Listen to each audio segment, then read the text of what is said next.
Elizabeth Warren, we knew that she had new tax plans, and she basically going to tax wealth, not income, but wealth, above $50 million, above $1 billion, substantial taxes. Now we know what she wants to do with the money. She wants to have universal child care, which I must say is not a terrible idea if we could afford it. Well, it's interesting because she's actually been writing about this issue for years. One of her first books was in 2003. It was called The Two-Income Trap, I believe, while she was at Harvard. So she's really going towards what she knows, which is this whole issue of the middle class, and that one of the things that's holding the middle class back is this shift towards two-income families and also the cost of childcare. I think our story out today says the average is $1,400 a month for families right now, which is a huge expense.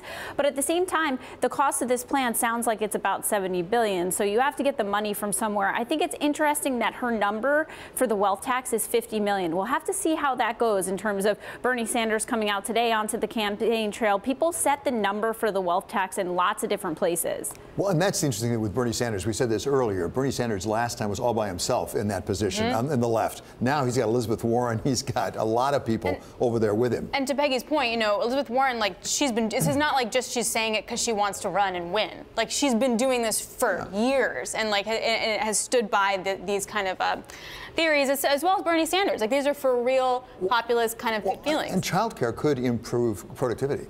I mean, it could be pro-growth as a practical matter. That's a good point. I think the only other caveat there is we're seeing a lot of states and cities shift to pre-K, like full paid pre-K. So that is taking some of the cost out of the system for people who are able to get publicly funded pre-K. So we'll see.